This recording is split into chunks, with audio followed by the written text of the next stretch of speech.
Bom dia, meu povo. Rapaz, o negócio tá feio aqui, olha. Tá eu e meus irmãos aqui. Cadê? Aqui, ó. Tudinho aqui, ó. Tudo querendo trabalhar. Mas como é que trabalha desse jeito? Chovendo. Olha. Ah, isso é bom, isso é bom. É a coisa divina de Deus. A dona do serviço tá aqui, ó. Só esperando eles trabalhar. E eles aqui sentados aqui, ó. Olha a situação do rapaz. Mas tem como trabalhar. Olha.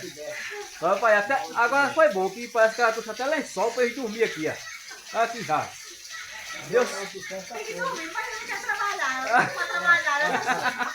deu certinho agora, meu povo. Valeu, valeu, gente. Não esqueça não, gente. Inscreva no nosso canal Livres e Contente aí. E ajuda o Livres e Contente, por favor, beleza? O outro vagabundo foi-se embora trabalhar, arrumou um serviço. Disse que não ia trabalhar sem a gente mais não, porque tava sem futuro.